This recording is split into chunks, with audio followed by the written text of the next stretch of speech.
Hello students, कैसे हो students. आप सभी का मेरे यूट्यूब चैनल AR केमिस्ट्री धाम में स्वागत है। स्टूडेंट्स, आज जो अपन टॉपिक डिस्कस करेंगे वो डिस्कस करेंगे केमिस्ट्री इन एवरीडे लाइफ का।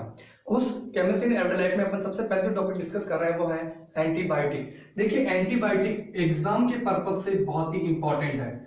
हर साल अपने इस चैप्टर में से केमिस्ट्री इन एवरीडे लाइफ से एक क्वेश्चन, भले वो नीट हो या जेईई मेंस हो, हर साल इस चैप्टर में से क्वेश्चन पूछा जाता है। और इस चैप्टर को बच्चे बहुत ही कम पढ़ पाते हैं, या मैं कह दूं न के बराबर पढ़ पाते हैं। और यहां से जब क्वेश्चन आता है तो उनको लगता है कि क्वेश्चन पता नहीं कहां से आ रहे हैं। तो ध्यान रखना, आज अपन कुछ ट्रिक्स और शॉर्ट में इन एंटीबायोटिक्स को फिनिश करेंगे। देखिए, जनरली ये कहा जाता है कि जो एंटीबायोटिक्स होती हैं वो प्रोड्यूस कहां से होती है, मिलती कहां से है। तो ध्यान रहे कि these antibiotics are produce from, कहां से होती है, प्रोड्यूस बाय बैक्टीरिया,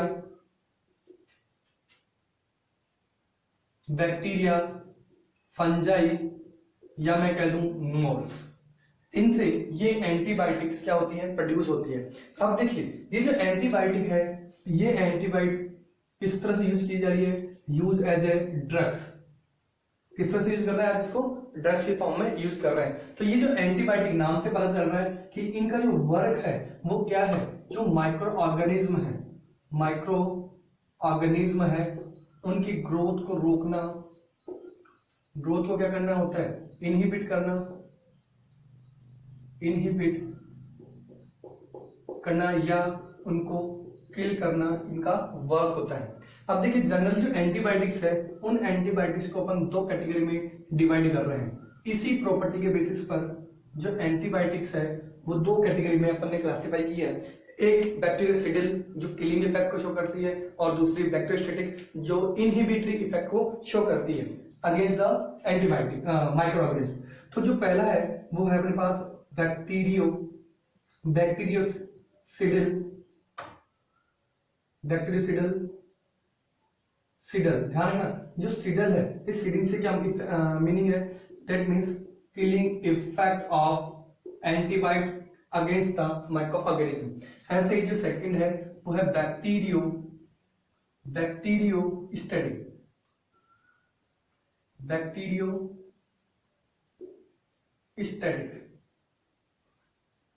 बैक्टीरियोस्टैटिक का ध्यान रखना है आपको। जो बैक्टीरियोस्टैटिक है, स्टैटिक वर्ड का मतलब होता है इनहिबिटरी इफेक्ट।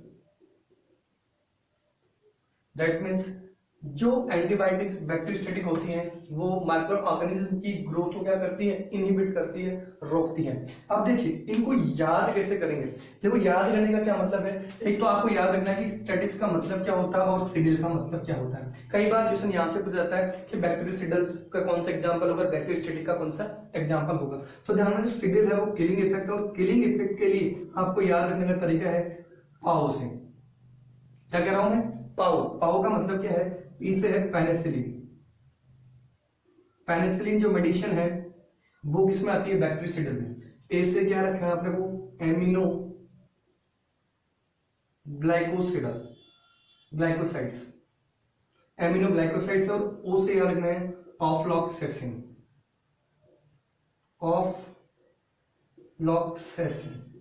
ये तीन जो मेडिसिन है वो अपनी कौन सी है, बैक्टीरियोसिडल है। अब देखो, जो स्टैटिक्स है इसको याद करने का तरीका है, क्या याद करोगे, आपको पीटीसी से याद करना है। बहुत ही इजी ट्रिक है स्टूडेंट्स। अब देखो, ई से क्या रखना है, इरिथ्रोमाइसिन।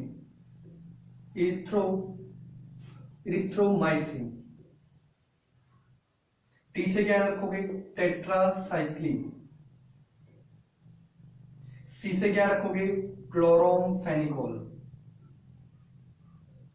तो इस तरह से आप इन एंटीबायोटिक्स को इजी वे में लर्न कर सकते हैं। तो याद रखना, बैक्टीरियोसिडल में कौन से अपन पढ़ रहे हैं, पाओ, और बैक्टीरियोस्टैटिक में क्या पढ़ रहे हैं अपन, ईटीसी।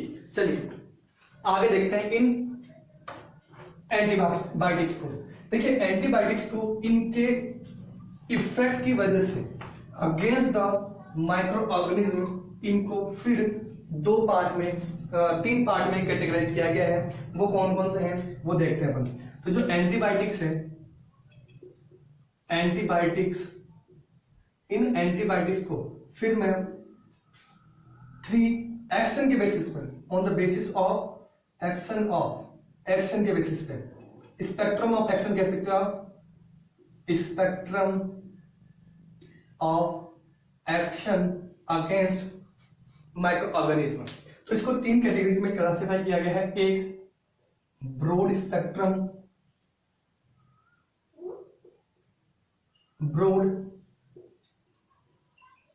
स्पेक्ट्रम, सेकेंड अपने पास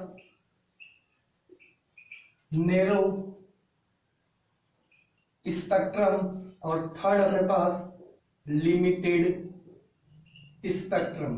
देखो स्टूडेंट्स, याद रखना, मैं आपको ये तरीके बता रहा हूं जिनसे आप क्वेश्चंस को इजी वे में अटेम्प्ट कर सकते हैं, आप कंफ्यूज नहीं हो पाए, इसके लिए मैं ये तरीके बता रहा हूं कि आपको क्या करना है कि ब्रॉड स्पेक्ट्रम का मीनिंग पता होना चाहिए। केवल क्या कहना चाहता है कि अगर antibiotic against the micro organism gram positive, ध्यान रहे क्या कर रहा है, ग्राम पॉजिटिव एंड ग्राम नेगेटिव। देखो मैंने कहा एंड लगाया बीच में, क्या कह रहा हूं, gram positive and gram negative, इन दोनों के अगेंस्ट अगर ये वर्क करता है, एक्शन करता है, तो ये जो मेडिसिन होती है वो कौन सी होती है, ब्रॉड स्पेक्ट्रम वाली होती है। ऐसे ही अगर मैं कह दूं इन दोनों में से किसी एक पर, क्या कह रहा है यहाँ पर ध्यान रखना है कि वो ग्राम पॉजिटिव और ग्राम नेगेटिव में एंड की जगह अगर और यूज कर रहा है, and these antibiotics are work against the gram positive, और देखिए यहां एन है और यहां और वर्ड यूज कर रहा हूं, ग्राम पॉजिटिव और ग्राम नेगेटिव कि अगेंस्ट अगर वर्क करता है तो वो स्पेक्ट्रम कौन सा होगा, नैरो स्पेक्ट्रम होगा। और अगर मैं लिमिटेड स्पेक्ट्रम की बात करूं तो ये किसी सिंगल ऑर्गेनिज्म के अगेंस्ट वर्क करता है। तो ये तो आपको इनका मीनिंग का पता होना चाहिए, इनका मीनिंग क्या है।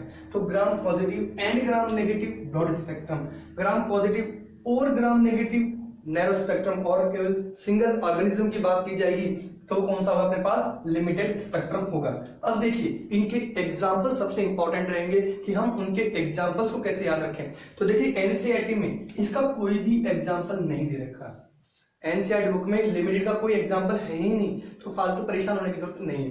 दूसरा, पेनिसिलिन नैरो स्पेक्ट्रम का केवल एक ही एग्जांपल दे रखा है, वो दे रखा है पेनिसिलिन। कौन सा दे रखा है, पेनिसिलिन एग्जांपल दे रखा है। इसका मतलब जो रिमेनिंग जो मेडिसिन हुई वो किसके एग्जाम में आ जाएगी, ब्रॉड स्पेक्ट्रम के एग्जाम्पल के तौर पे आ जाएगी। जैसे कौन कौन सी है, या भी याद रखना आपको कौन कौन सी है। तो देखो इसको याद रखने का तरीका है कि एक तो जो पेनिसिलिन की जो 2 मॉडिफाइड मेडिसिन है, कौन कौन सी, एम्पिसिलिन एंड एमोक्सिलिन, ये जो 2 मेडिसिन हैं वो पेनिसिलिन की ही डेरिवेटिव है, और ये दोनों के दोनों कौन सा स्पेक्ट्रम में आएगी, ब्रॉड स्पेक्ट्रम में आएगी। ऐसे ही अगर मैं बात करूं ऑफ्लॉक्सेक्सिन की, तो ये भी किसमें आ जाएगी, ब्रॉड स्पेक्ट्रम में आ जाएगी।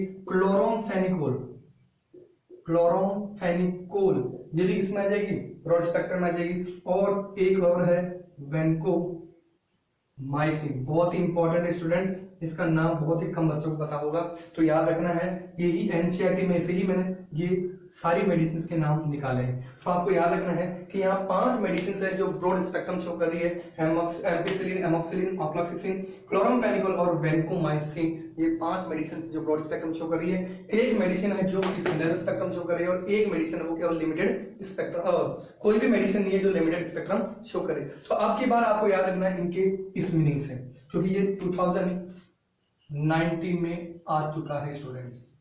तो आपको याद रखना है कि ये टॉपिक्स कितने इंपॉर्टेंट है अपने नीट एग्जाम और जेईई मेंस के पर्पस से। अब आपको आगे क्या याद करना है कि जो पेनिसिलिन है, देखिए पेनिसिलिन ये कहा जाता है कि अलेक्जेंडर फ्लेमिंग ने सबसे पहले पेनिसिलिन को 1929 में, क्या कह रहा हूं, 1929 में एक साइंटिस्ट था अलेक्जेंडर फ्लेमिंग, और इस अलेक्जेंडर फ्लेमिंग ने फर्स्ट एंटीबायोटिक की डिस्कवरी की थी, और वो कौन सी थी, पेनिसिलिन थी। कौन सी थी स्टूडेंट्स, पेनिसिलिन एंटीबायोटिक थी। तो आपको याद रखना है कि यहाँ जो आज अपन डिस्कस किया एंटीबायोटिक्स में, अच्छा इसमें एक और चीज जो क्लोरोमफेनिकोल है, क्लोरोमफेनिकोल क्लोरोमफेनिकोल, इसके यूजेज आपसे पूछे जा सकता है। देखिए ये कहाँ कहाँ यूज किया जाता है, एक्यूट फीवर में यूज किया जाता है, मेनिंजाइटिस में यूज किया जाता है।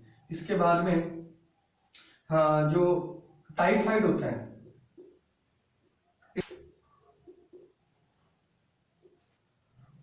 न्यूमोनिया में भी इसको यूज किया जाता है। तो अब आपको यहां से क्वेश्चन पूछा जा सकता है, तो क्लोरमफेनिकोल का यूज कहाँ कहाँ आ रहा है, यहां से इस बार अपने लिए एग्जाम में पूछा जा सकता है। Very very very important. अब आपको याद रखना है कि फर्स्ट एंटीबायोटिक कौन सी थी, पेनिसिलिन थी। किसने डिस्कवर की थी, अलेक्जेंडर फ्लेमिंग ने 1939 में डिस्कवर की थी। तो ये जो आज का सेशन था वो केवल और केवल एंटीबायोटिक्स था, और यहाँ से मैं जो एनसीईआरटी में टॉपिक्स थे उन एनसीईआरटी टॉपिक्स को मैंने यहाँ एक्सप्लेन कर दिया है।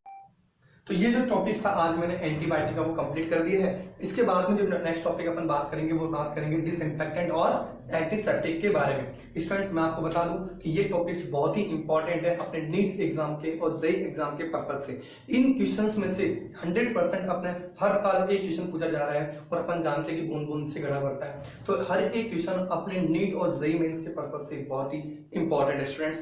ठीक है स्टूडेंट्स, तो नेक्स्ट वीडियो के लिए देखते रहिए मेरा चैनल एआर केमिस्ट्री धाम। और जो बच्चे नए हैं जिन्होंने सब्सक्राइब नहीं किया है वो इस चैनल को सब्सक्राइब कर लें, ताकि जितने भी नई वीडियोस मैं अपलोड करूं उन सभी वीडियोस के नोटिफिकेशन आपको मिलते रहे। Okay students, thank you, have a nice day.